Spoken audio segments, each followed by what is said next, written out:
This is something I've been wanting to get off my chest for a while. My once favourite series, The Legend of Zelda, has lost its magic. I mean, Nintendo in general has, but let's just focus on Zelda for now. You know what magic I'm talking about, right, Zelda fans? That special something, that atmosphere, that imagination fuel that seemed unique to Zelda, that pedigree. Even flawed games like Skyward Sword or the DS games just had something to them. The worst I would describe them as would be flawed gems. There was definitely a lull after Skyward Sword and into the Wii U era as we waited and waited and waited for Zelda U. Besides the fantastic Link Between Worlds, we only really got remasters, which still need to come to Switch, by the way, and Hyrule Warriors. But one thing that's certain is that when Breath of the Wild came out, oh, that magic was back. It was fittingly a breath of fresh air for the series. It was magical. What a world to just totally get lost and immersed in. Sure, there was room for improvement. Some classic Zelda elements I'm sure we'd all love to see worked back into the formula. But the future of Zelda looked brighter than ever before. We had a whole new age of wonder and innovation ahead of us. Then, in 2019, we got the Link's Awakening remake, and that was a nice surprise. Link's Awakening was probably the most deserving game of a full remake, being a beloved, great little story that was also stuck on Game Boy, or at latest 3DS Virtual Console, with a few irritating elements. It was a great way to tide us over until the next mainline release. Then, when Age of Calamity was revealed, I was really excited. I adored the first Hyrule Warriors and sunk many, many hours into it, like way too many. And the idea that the Zelda game was getting a prequel, that would be playing out these big battles that we'd only be left to imagine in Breath of the Wild. Yes, please, they never do stuff like that. But then I played it and it was just disappointing. The story was just not what was promised, of course, but the game itself just, I don't know, that it wasn't that good. Once beating the main story, I found myself with no motivation at all to bother with the side content. And whoa, hold on. A Zelda game that I just straight up didn't like? Not a flawed gem or a guilty pleasure or one that's terrible but obviously doesn't count as a real Zelda game anyway, but my personal first Zelda where I just go, nah, I'm good. Damn, I guess there's a first for everything. But that's fine, doesn't matter. You can't win everyone. I mean, it was a spin-off anyway, and frankly, who gives a fuck? Because next was the one we all been waiting for. The next big release, the sequel to Breath of the Wild. Oh my god, oh my god, oh my god, oh my god! I think I speak for many of us when I say that. As the years passed, the hype grew and grew. Those trailers, man, holy shit.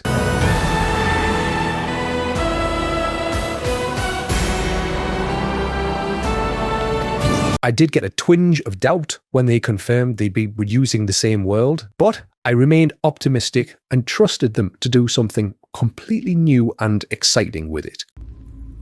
That one didn't age quite so well. It may be my personal biggest gaming disappointment ever. In the end, that twinge of doubt had been right. The Sky Islands and Underworld were super sparse and underused, and Hyrule was just mostly the same, but with a bunch of repetitive caves and goofy vehicles that absolutely trivialized exploration and discovery. That sense of wonder and journey and immersion was just gone. And the story, oh my god, it was fucking terrible. It is unfortunate that the noble Zonai no longer grace this world with their presence. All except you and your sister, that is. I am well aware of his evil nature. For that reason, and others, I want him close. That was easy. Are you stupid or something? Look, I don't want this to become a Tears of the Kingdom review, so to get to the point, this was now 2 Zelda releases in a row that I did not enjoy. But this one was a big mainline game 6 years after the last, and probably another 5 or 6 before the next one. So that disappointment was a lot harder to swallow.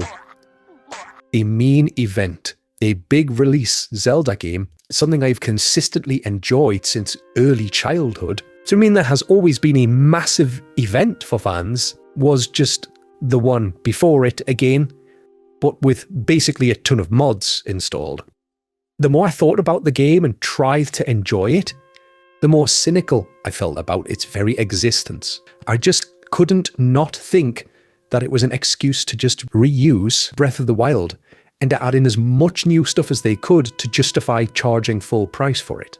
I was stunned. The series that defined adventure games twice was capable of such cynicism and just lack of creativity. In a main series entry at that, to just recycle an entire game world and spend 5 to 6 years, give or take some time for COVID's impact on development, bloating it horrendously with so much repetitive, low-effort content and meaningless collectibles that fucking Ubisoft would be envious. The caves, the side quests, the sky rocks, islands, the criminally underused depths. This terrible, terrible story. My secret stone. Secret stone. I know.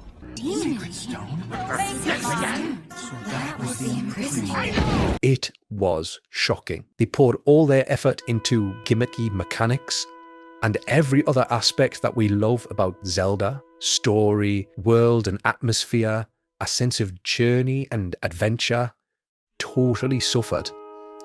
Breath made Hyrule a living, breathing world, a formidable, sprawling kingdom with a journey to be had.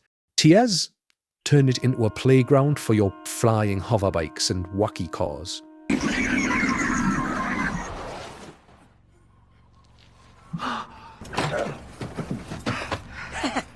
With a bunch of padding to keep the story going. It was bigger, but it felt so much smaller. What was great about it? It owed to Breath of the Wild. But next up, Echoes of Wisdom was revealed, and I breathed a sigh of relief. A new classic 2D Zelda game. And it actually starred Zelda herself, bringing a fresh new playstyle with her. Billions of people thought they were really original and funny by saying, "Oh, Legend of Link." Yeah, that could order quicker than a bottle of Judi Dench's breast milk. Wait, what? But never mind when I have for breakfast this morning. I had a mixed reaction to the return of the miniature art style. I liked it for Link's Awakening because it looked like that quaint little Game Boy world brought to life. It went a long way in retaining the feel of the original. I mean, the characters looked like the original sprites, but with RTX turned on. But using it again, it just felt like going with a safe, cheaper, quicker option. Reusing assets. Taking the easy road almost. Gee, I wonder what recent game had put me in that cynical mindset. Most of all, it just felt like they missed an opportunity to create a new, distinct, expressive world and art style for Princess Zelda's first real adventure. But okay, it looked really nice and quaint still, so whatever, I'll take it for another game. I just don't want to see it become how 2D Zelda looks now, you know? And then it came out and something was wrong. You know, besides the frame rate. Thank fuck for the Switch 2's upgrade. There was a novelty to the new Echoes mechanic and playing as Zelda and the new perspective she brought to the world and the story. But once that novelty wore off, I was left with the most generic, bare-bones Zelda yet. The story, the world, the dungeons, the characters. It was so bland, and I'd seen it all before 1,000 times. Oh look, the dungeons are elemental temples. Again.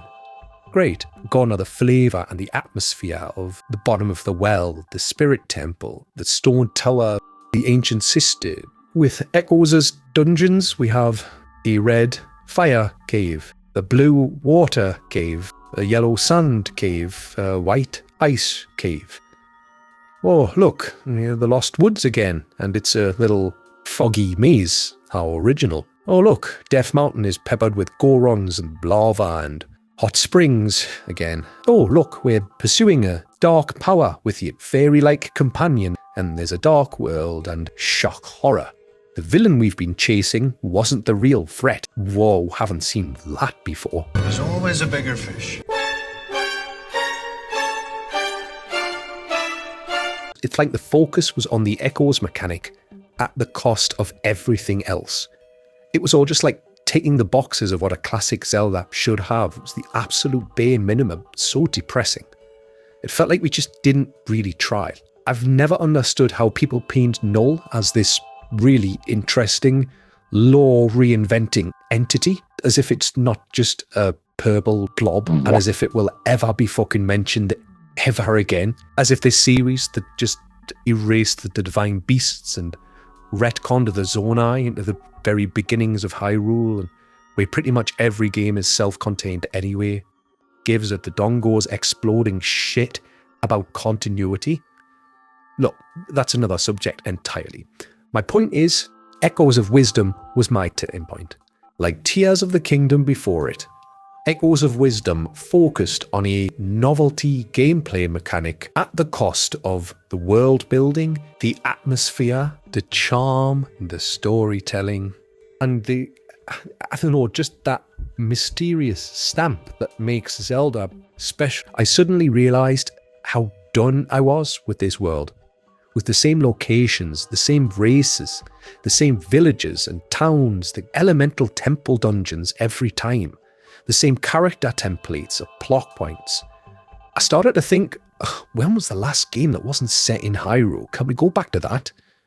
I guess you could say 2019 was the latest. Link's Awakening takes place, of course, in its own memorable setting of Cohorned Island, but that was a remake of a game from the 90s. Does that count? So I still can't put my finger on when the magic died for me. It was definitely after Breath of the Wild.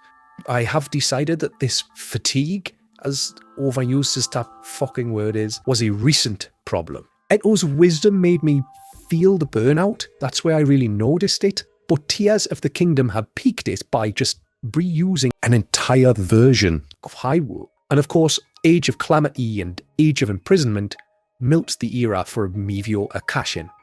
Speaking of Age of Imprisonment, it is the first Zelda game that I just didn't even pick up, didn't even think about it. I had absolutely no interest in it. Age of Calamity was really made, and they were now shitting out another one, focusing on the worst Zelda story by far. This was the first Zelda reveal to make me feel absolutely nothing, except disappointment that we were still fucking milking Breath of the Wild. I mean, holy shit, this was the fourth game in this Breath of the Wild era. That Twilight Princess sequel got cancelled for a fucking Wiimote crossbow game, but Breath of the Wild gets a disappointing reused sequel and 2 mediocre spin-offs. Really? It just feels like that creative mastery that made the series stand out, that gave it that unique spark that I called magic, had a massive rejuvenation for Breath of the Wild, has just dwindled ever since. Next, we got our first images from the movie, and if Age of Imprisonment made me feel nothing, this made me feel even less. The casting is great, but it just looks so lifeless.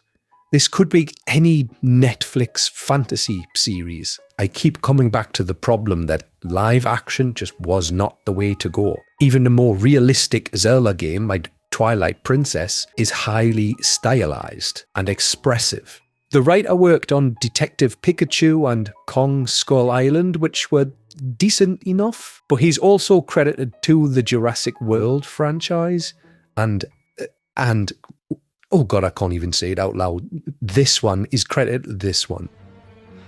Somehow returned. So yeah, forgive me if I'm not quite sold on the movie yet. I am reserving judgment until we see more, but I do know what information we have and just hey, it at least looks better than whatever that was. But this brings us to the present, as most recently, of course, we have the reveal of another remake, and it's the big one. If you revealed Ocarina of Time anytime after Breath but before Tears, I'd have been through the roof with excitement. You'd see my massive throbbing deco stick from the top of Death Mountain. But now, at a time when I'm feeling this Zelda burnout, this Hyrule burnout, when I make a bored housewife who wants Zelda to just do something different to spice up the marriage a bit, to move forward from Breath of the Wild, from elemental temples and such. We're going back to 1998, back to Hyrule again, and a version that we've already visited, something that's especially true if my suspicions are correct, and this is a Star Fox style, mostly one-to-one remake, but with overhauled visuals and a load of new cutscenes and narrative beats. I mean, look, all we have as I record this is that extremely brief teaser, and there are leaks and rumours abound that, I'll be honest, I don't really look into. And for all we know, a new tree that could drop tomorrow that proves me wrong and gets me excited. Maybe Ocarina of Time will, for a second time, prove to be a fresh start for the franchise. Maybe they're going back to this beloved established world and narrative, so they can focus all their creative energy on the new stuff they built on top of it. But for now, I can only work with what we have and how I feel about it right now. And honestly, all I feel is mild curiosity. That's it. I'm just curious about an Ocarina of Time remake. The first game I have any memory of playing, one of the most adored, influential video games of all time, is getting a remake, and I'm just curious, just keeping an eye on it. How did this happen? Well, as wonderful as Breath of the Wild was, and still is, I feel like they learned the wrong lessons from its success. Rather than being a new groundwork for the series, it became the series. For a whole 7-year console generation, it was the Zelda cash cow. 2 mediocre Warriors spin-offs, a port of the original Warriors where the only new content was a couple of Breath of the Wild outfits, and of course a sequel that was just Breath of the Wild again, but with more stuff. Link's Awakening remake was a nice little exception, but Echoes of Wisdom continued Tears of the Kingdom's philosophy of a safe asset reusing game, with a novelty gameplay hook that defines it above what else. I guess the Switch era Zelda has just felt like the most corporate so far. Since seeing this Switch 2 era start with a remake and an upcoming live action movie, which the one image we have of it looks indistinguishable from like Rings of Power or the Netflix Witcher, it's just not the most encouraging. Well, I think that's all I have to say on that one, so let me know what you think. Oh god, I sound like fucking quartering when I say that. What are the oranges for? Let me know what you think. Let's not call me a negative Nancy if you want, but I just miss that spark that the Zelda series used to have, you know. And know before you see it, it's not nostalgia, because Breath of the Wild had it in droves. Anyway, thank you very much to the 2 people who listen to this. Peace out.